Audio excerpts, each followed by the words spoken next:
அதேபோல இன்றைய வீரகேசரி பத்திரிகையில் மற்றொரு தகவலும் பிரதானமான செய்தியாக இடம்பெடுத்திருப்பதை நாங்கள் காணக்கூடியதாக இருக்கிறது. எனவே இந்த உள்நாட்டு பொறிமுறையை முற்றாக நிராகரிக்கிறோம், வலிந்து காணாமல் ஆக்கப்பட்டவர்களின் உறவுகளின் சங்கம் ஐநா உயர்ஸ்தானிகருக்கு மகஜர் என்பதாக இன்றைய வீரகேசரி பத்திரிகை தலைப்பிடுகிறது.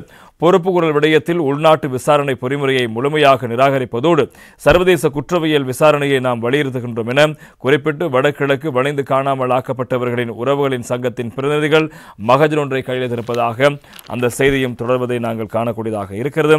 எனவே அது தொடர்பாக விரிவாக பார்க்கலாம். யாழ்ப்பாணத்தில் உள்ள ஐநா பிராந்திய அலுவலகத்தில் குறித்த மகஜரை வலிந்து காணாமல் ஆக்கப்பட்டவர்களின் உறவுகளின் சங்க தலைவர் யோ கனகரஞ்சனி, இந்த செயலாளர் சி ஜெனிதா ஆகியோர் கையெழுத்ததோடு அதன் பிரதிகளை ஐக்கிய நாடுகள் சபை செயலாளர் நாயகம், ஐக்கிய நாடுகள் பாதுகாப்பு சபை, மனித உரிமைகள் பேரவை, உறுப்பு நாடுகளின் தூதுவர்கள் ஆகியோருக்கும் அனுப்பி வைத்திருப்பதாக செய்தி தொடர்கிறது. இலங்கையின் வடகிழக்கு மற்றும் வடகிழக்கு பகுதிகளில் வலிந்து காணாமல் ஆக்கப்பட்டவர்களின் உறவினர்களாகிய நாம் உலகளவில் அதிக எண்ணிக்கையிலான காணாமல் போனவர்களை கொண்ட ஒரு நாட்டில் நீதிக்கான எங்கள் போராட்டத்தில் உறுதியாக இருந்து வருகின்றோம். இந்த சர்வதேச காணாமல் ஆக்கப்பட்ட தினத்தில் நீதியை நிலைநாட்டுமாறு சர்வதேச சமூகத்தை மீண்டும் ஒருமுறை கேட்டுக்கொள்கிறோம் என்பதாகவும் அவர்கள் இந்த விடயத்தில் வலியுறுத்தியிருப்பதான செய்திகள் தொடர்வதை நாங்கள் காணக்கூடியதாக இருக்கிறது. அடுத்து இன்னும் ஒரு தகவலும் இன்றைய தினம் வீரகேசரி பத்திரிகையில் இடம்பெடுக்கிறது.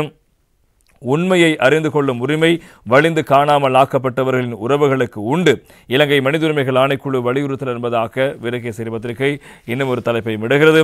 உண்மையை அறிந்து கொள்வதற்கும் நீதியை நாடுவதற்குமான உரிமை வலிந்து காணாமல் ஆக்கப்பட்டவர்களின் குடும்பங்களுக்கு இருப்பதாக சுட்டிக்காட்டியிருக்கும் இலங்கை மனித உரிமைகள் ஆணைக்குழு அவர்களது உரிமையை உறுதிப்படுத்துவதற்குரிய செயற்திறன் மிக்க நடவடிக்கைகளை விரைந்து முன்னெடுக்குமாறு அரசாங்கத்தை வலியுறுத்தியிருக்கிறது.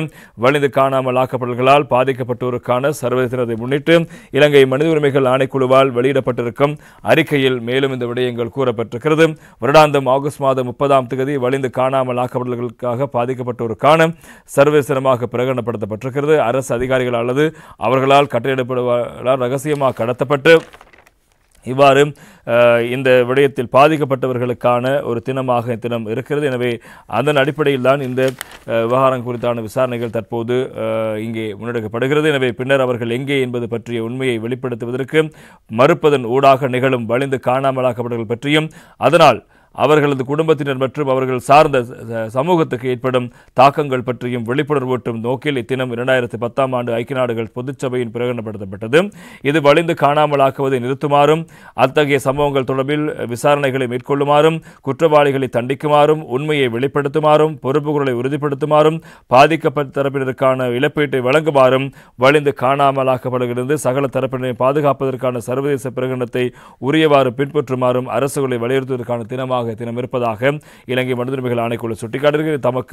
தமது அன்புக்குரியவர்களுக்கு என்ன நேர்ந்தது என்ற கேள்விக்கு பதிலின்றி வாழும் குடும்பங்கள் மோங்கொடுத்து வரும் பெருந்துயரத்தை எம்மால் உணர முடிகிறது. வலிந்து காணாமலாக்கப்படல் என்பது மிக மோசமான மனித உரிமைகள் என்பதோடு அதனூடாக உரிமைகளின் அடிப்படைகள் எனவும் கௌரவம் எனவும் சுதந்திரம் மற்றும் நீதி என்பன தகர்க்கப்படுகின்றன.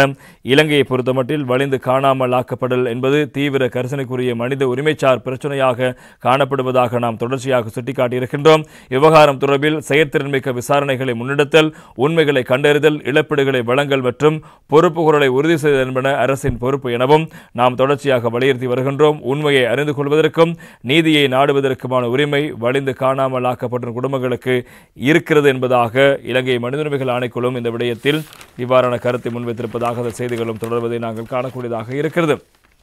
அதேபோல இன்னும் ஒரு தகவல் இன்று தினம் வீரகேசரி பத்திரிகையினுடைய 2ஆம் பாகத்தினுடைய முக்கியமான செய்தியாக இருப்பதை நாங்கள் காணக்கூடியதாக இருக்கிறது. எனவே இந்த அவர்களுக்கு காணாமல் போனோருக்கு நடந்தது என்ன, பதிலின்மையால் ஏற்படும் வழியை காலத்தால் குணப்படுத்த முடியாது, ஐக்கிய நாடுகள் சபை சுட்டிக்காட்டு என்பதாக வீரகேசரி பத்திரிகை இன்னும் ஒரு தலைப்பை விடுகிறது.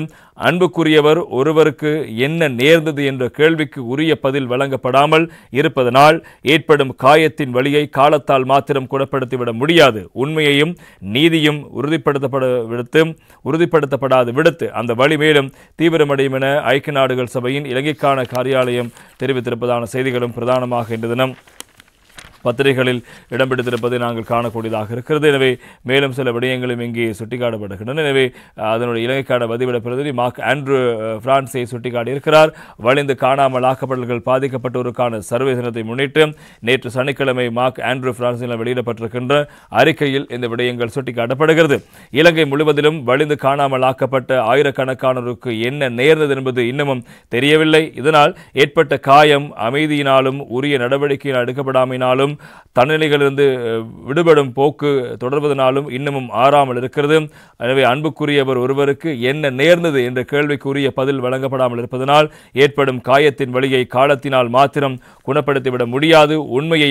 உண்மையும் நீதியும் உறுதிப்படுத்தப்படாத விடத்து அந்த வலி மேலும் தீவிரமடையும். அந்த வகையில் வலிந்து காணாமலாக்கப்பட்டவர்களால் பாதிக்கப்பட்டோருக்கான சர்வதேச தினம் என்பது பாதிக்கப்பட்டவர்கள் மற்றும் அவர்களது குடும்பத்தினரை நினைவு கூறுவதற்கும் சர்வதேச மனித உரிமைகள் சட்டத்தின் கீழான இம்மீறல் ஒருபோதும் சகித்துக் கொள்ளப்படவோ அல்லது மன்னிக்கப்படவோ மாட்டாது என்பதை ஞாபகமூட்டுவதற்குமான நாள் என்பதாக அவர் சுட்டிக்காட்டியிருக்கின்ற விவகாரங்களும் இங்கே பிரதானமான செய்தியாக இன்று தினம் வீரகேசரி பத்திரிகையில் இடம்பெடுத்திருப்பதை நாங்கள் காணக்கூடியதாக இருக்கிறது.